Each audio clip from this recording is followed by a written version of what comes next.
Greetings, YouTube. The Doctor is in. Dr. Urias Papers here, coming at you with another commentary on Dungeons and Dragons. And welcome to the channel that brings power gaming to the next level.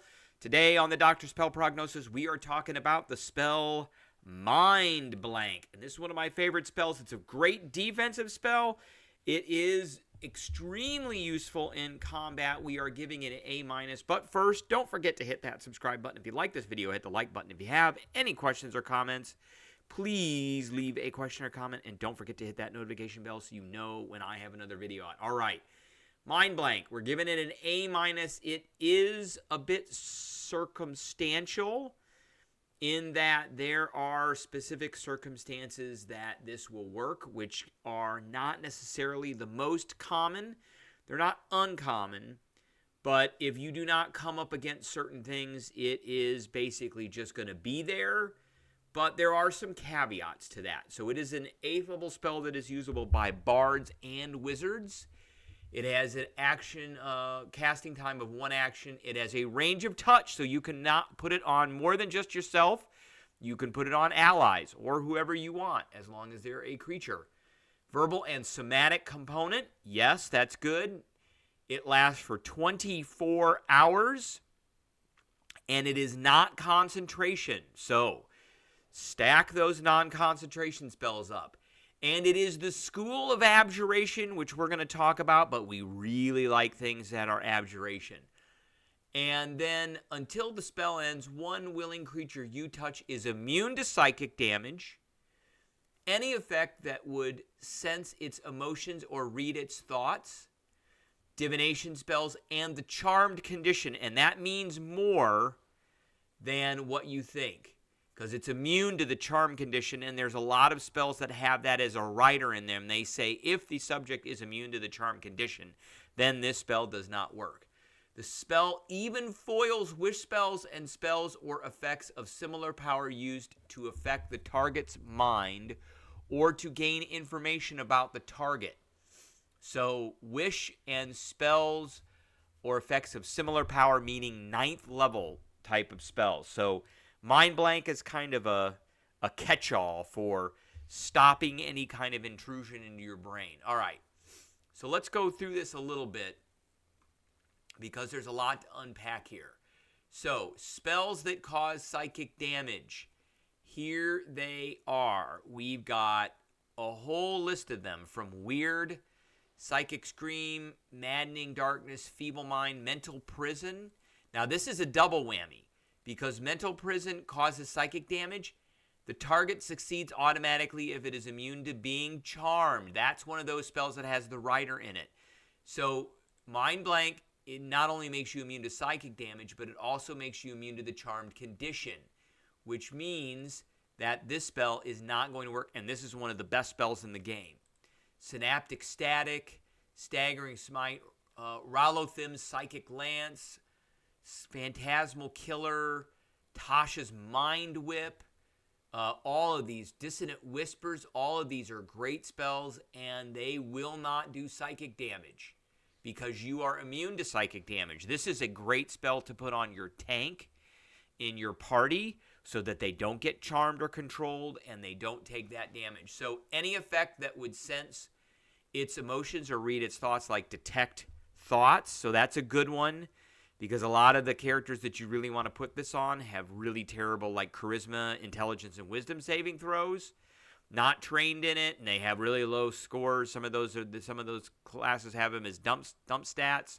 So, good spell to put on them to prevent that from happening. Divination spells. So, Commune, the divination spell itself.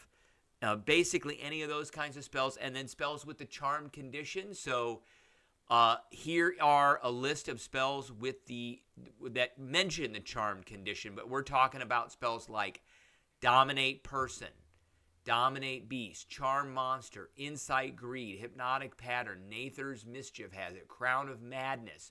So all of these spells have the charm in them. Charm Person, Calm Emotion. So you're basically immune to a lot of the effects of these spells. Auto Irresistible Dance. This is another one that is a massive spell. There's no save for this spell. But they are if they're immune to charm, they cannot be affected by this spell. So therefore, Mind Blank protects you from that. Now, let's also talk a little bit about this part here, the Abjuration part. Because if you happen to be a wizard who is an Abjuration wizard and you cast this spell, which is an 8th level spell, then the only reason, let me go to this. The only reason this is an 8th level spell really is because of this last sentence here. Because if it was 7th level, then it wouldn't make sense to be able to foil kind of 9th level spells. The difference between those levels is a little too much. So I think they had to make it an 8th level spell to justify the foiling of wish and wish level spells. Okay, let's get back to talking about the School of Abjuration. Remember, with the School of Abjuration, you get this ward. So at 2nd level, you get a ward. When you cast an Abjuration spell of 1st level higher, you can simultaneously use a strand of the spell's magic to create a magic ward on yourself. The ward has a maximum hit points equal to twice your wizard level plus your intelligence modifier. When you are casting this spell, you will be 15th level. Thus, that ward, and you should have a +5 on your intelligence modifier. So that ward at that point will have 35 hit points. 35 hit points. That's a lot. So when you take damage, the ward takes damage instead. If the ward is reduced to 0, you take the remaining damage. If the ward has 0 hit points, it can absorb damage, but its magic remains. Whenever you cast an Abjuration spell of 1st level higher, the ward regains a number of hit points equal to twice the level of the spell. Mind Blank is 8th level. Thus, that ward is going to get back 16 points. And then you can't create another one until you finish a long rest. We've gone over this before, but what's really important is this projected ward. So you can project the ward out to 30 feet. You can use your reaction, and the arcane ward will absorb some of the damage, if not all of the damage. So, and then you could be casting this spell. Just remember, this would be a good spell to cast in combat or right before combat, even with this. Now, you can also, as a bard, cast this. There are some buff type of bards. And what kind of bards are we talking about here? We are talking about, like, College of Creation have some buff stuff. College of Lore have some buff stuff. I like the College of Eloquence, but that's more of a penalty type of bard. So all in all, I think this is a great spell. It's got a lot of pros, very few cons. I mean, the 24-hour thing without the concentration for all that it does is massive. That is a massive spell, and it thwarts so much stuff that a DM can throw at you that would end combat. DMs, pay attention, because if this spell is on an enemy, then it thwarts a lot of stuff that the players can do. A lot of stuff, because some of those spells are very nasty, and they are combat-ending spells. Some of those charm spells and psychic damage spells can end combat very quickly by charming something, taking control of it, turning them off, and then allowing all the other players to gang up and just whack the enemy to no end. But this is something that will stop a lot of that from happening.